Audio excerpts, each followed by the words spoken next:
പിന്നെ ഇന്ന് എന്തെന്തോ ബ്രേക്ക്ഫാസ്റ്റ്? ഇന്ന് നമ്മളൊരു ചിക്കൻ സാൻഡ്വിച്ചാണ് ഉണ്ടാക്കാൻ പോകുന്നത്. ഇനി നമുക്ക് നമ്മുടെ സാൻഡ്വിച്ചിന്റെ ഫില്ലിങ്സ് ഉണ്ടാക്കാമേ. കുറച്ച് ബട്ടറിനകത്ത് ഗാർലിക്, തക്കാളി, സവാള, ക്യാബേജ്, ക്യാപ്സിക്കം, പിന്നെ വേവിച്ച് മാറ്റി വെച്ച ചിക്കന്, കുറച്ച് ഉപ്പും കുരുമുളകും കൂടി ഇട്ട് നമുക്കൊന്ന് വാട്ടിയെടുക്കാമേ. അങ്ങനെ നമ്മുടെ ഫില്ലിങ്സ് റെഡി ആയിട്ടുണ്ട്. അതിനകത്തോട്ട് കുറച്ച് മയണൈസ്, കെച്ചപ്പ് കൂടെ ആഡാക്കി കൊടുക്കുന്നുണ്ട്. ഇനി നമ്മുടെ ബ്രെഡിനകത്ത് കുറച്ച് ബട്ടറും കൂടെ തേച്ച് ഈ ഫില്ലിങ്സും കൂടെ ഇട്ട് കൊടുത്ത് അങ്ങനെ നമ്മുടെ സാൻഡ്വിച്ച് ഇവിടെ റെഡി ആയിരിക്കുന്നു. നമുക്ക് അമ്മക്കിലേക്ക് തന്നെ കൊടുത്തു നോക്കിയാലോ. മാതാശ്രീ സാൻഡ്വിച്ച് കഴിച്ചിട്ട് എപ്പടി ഇറക്ക് ഇങ്ങനെയാണോ അവിടെ സാൻഡ്വിച്ച് കഴിക്കുന്നത്? അങ്ങോട്ട് എടുത്ത് കടിക്കടേ.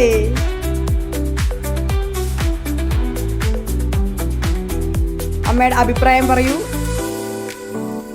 സൂപ്പർ സാൻഡ്വിച്ച്, അടിപൊളിയായിട്ട്. അപ്പൊ എല്ലാരും മസ്റ്റ് ട്രൈ ചെയ്യണമെന്നൊന്ന് പറഞ്ഞേ. എല്ലാരും മസ്റ്റ് ആയിട്ട് ട്രൈ ചെയ്യണം.